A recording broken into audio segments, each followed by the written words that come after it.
नमस्कार। मेरे चैनल पर एक बार आपका फिर स्वागत है। अब मैं आप लोगों के सामने वो बात बताऊंगा जो ईसा के बचपन में शैतान के साये में किस तरह से उसका बचपन गुजरा और उसके साथ क्या क्या घटना हुई और कैसे उसको अलग अलग जगह पर रहना पड़ा। ये सिर्फ शैतान की वजह से हुआ। शैतान किस रूप में कब किसके सामने आ जाए कोई पता नहीं होता। तो उसके माँ बाप ने और ज्योतिषियों ने उसको किस प्रकार बचाया ताकि उसका बचपन सुरक्षित रहे। हेरोदेस राजा के दिनों में जब यहूदिया के बैतलहम में यीशु का जन्म हुआ तो पूर्व के कई ज्योतिष यरूशलेम में आकर पूछने लगे, यहूदियों का राजा जिसका जन्म हुआ है कहाँ है? क्योंकि हमने पूर्व में उसका तारा देखा है और उसको प्रणाम करने आए हैं। तो ज्योतिषियों ने पूर्व में एक तारा देखा, उससे अनुमान लगाया कि प्रभु का पुत्र जो यीशु है वो पैदा हो गया है। और वो तारे के पीछे पीछे चल के आए। तारा एक जगह जाके जब ठहर गया तो उनको अंदाजा हो गया कि यहाँ पर इसी जगह पर यीशु मतलब परमात्मा का पुत्र पैदा हुआ है। तो उन्होंने उसको मतलब उसमें ढूंढ लिया क्योंकि हम उसको प्रणाम करने आए हैं। परमात्मा के पुत्र की आने की पहले बहुत से पहले भविष्यवाणी हो चुकी थी। लोगों को इंतजार था क्योंकि पाप का साया बहुत बढ़ चुका था। लोग बहुत दुखी थे और अलग अलग तरह से दुख पा रहे थे। तो उनको एक ऐसे गुरु, एक नबी की जरूरत थी जो उनको जीवन के मार्ग पर, ज्योति के मार्ग पर ले जा सके। तो उसका बहुत पहले से लोग इंतजार कर रहे थे। यह सुनकर हेरोदेस राजा और उसके साथ सारा यरूशलेम घबरा गया। हेरोदेस राजा शैतान के ही रूप में था। वो और उसकी सारी प्रजा घबरा गई क्योंकि उन्हें अपनी व्यवस्था जो कि शैतानी थी, जो वो काम कर रहे थे शैतानी काम थे। राजा था, ताकत थी, सब कुछ था, लेकिन था शैतानी काम। उस पर उनको खतरा नजर आने लगा। तब हेरोदेस में सब लोगों के सब प्रधान याजकों और शास्त्रियों को इकट्ठा करके उनसे पूछा, मसीह का जन्म कहाँ होना चाहिए? उन्होंने कहा, यहूदिया के बैतलहम में, क्योंकि भविष्यवक्ताओं द्वारा यही लिखा गया है, हे बैतलहम, तू जो यहूदा के प्रदेश में है, तू किसी भी रीति से यहूदा के अधिकारियों में सबसे छोटा नहीं, क्योंकि तुझ में एक अधिपति निकलेगा जो मेरी प्रजा की रखवाली करेगा। ये भविष्यवक्ता ने पहले कह दिया था कि तुम में एक अधिपति, एक नबी, एक ज्ञानी, एक प्रकाश निकलेगा जो तुम पर राज करेगा, जो तुम पर राजा होगा, दिलों पर राज करेगा। वो राज नहीं जो संसारिक राज है, दिलों पर राज करेगा। तब हेरोदेस के ज्योतिषियों को चुपके से बुलाकर उनसे पूछा कि तारा ठीक समय किस समय दिखाई दिया। और हेरोदेस ने उनको यह कहकर बैतलहम भेजा, जाओ उस बालक के विषय में ठीक ठीक मालूम करो और जब वह मिल जाए तो मुझे समाचार दो ताकि मैं आकर उसको प्रणाम करूं। हेरोदेस के राजा झूठ बोल रहे थे, प्रणाम नहीं करना था, वो उसको खत्म करना चाहते थे। तो वो ज्योतिषियों को भेजा कि तुम ठीक ठीक ऐसे पता करो कि वो कहाँ है, कैसे है, किस साल में है। वे राजा की बात सुनकर चले गए। जो तारा उन्होंने पूर्व में देखा था वह आगे आगे चला। जहां वह बालक यीशु था उस जगह के ऊपर पहुंचकर ठहर गया। वो तारा वहां ठहर गया जहां यीशु पैदा हुआ था। उस तारे को देखकर वे अति आनंदित हुए। उन्होंने उस घर में पहुंचकर उस बालक को उसकी माता मरियम के साथ देखा और मुंह के बल गिरकर बालक को प्रणाम किया और अपना अपना थैला खोलकर सोना, गंधरस इत्यादि की भेंट चढ़ाई। तब सपने में एक चेतावनी पाकर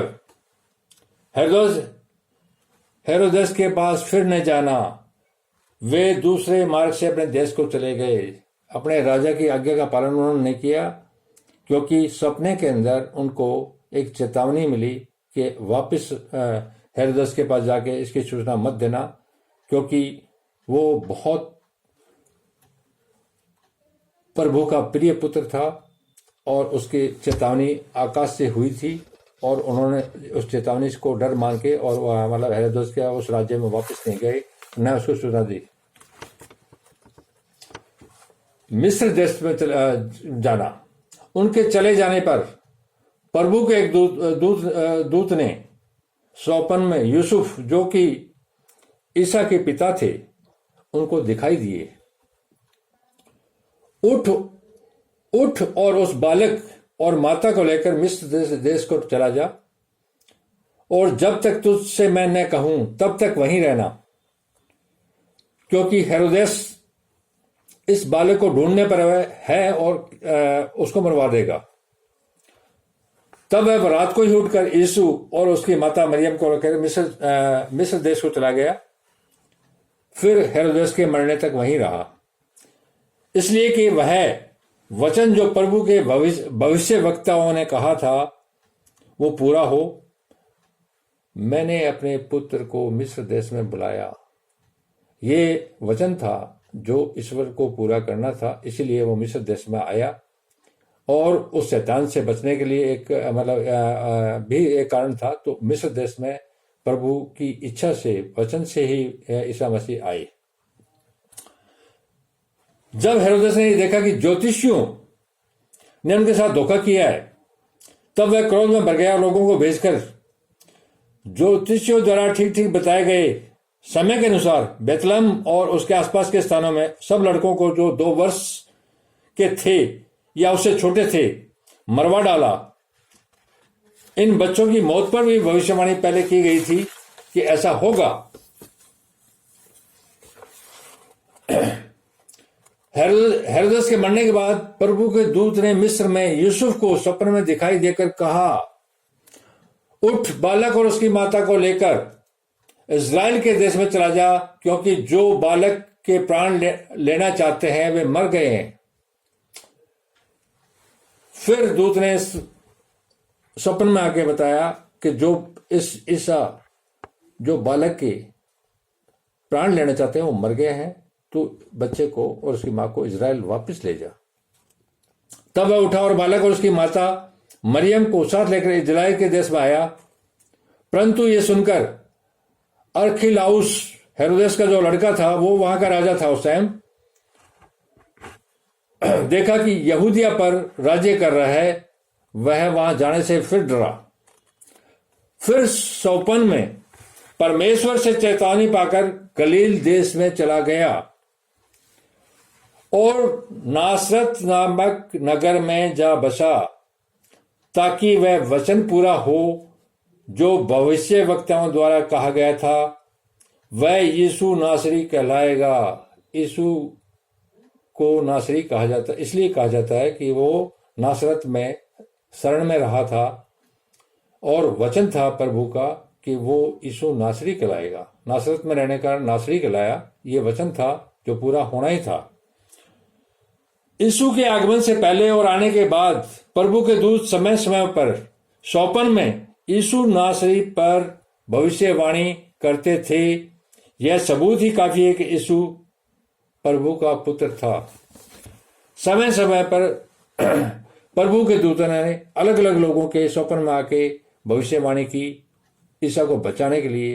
ये काफी है कहने के लिए एक सबूत के रूप में कि वो ईसा प्रभु का एकमात्र पुत्र था, और जिन्होंने इसी एकमात्र पुत्र ने हम सबको भी उसी पिता का पुत्र होने का रास्ता दिखाया व्यवस्था के रूप में। अगर हम चलें तो परमात्मा हम सबको अपने पुत्र के रूप में स्वीकार करेगा, इसमें कोई दो राय नहीं है। उसकी व्यवस्था को समझें, ईश्वर क्या चाहता है, और उसके वचनों पर, बाइबल में दिए गए वचनों पर चलें। प्रभु यीशु ने जो चीज बातें हमें बताई है उस पर चलें। धन्यवाद।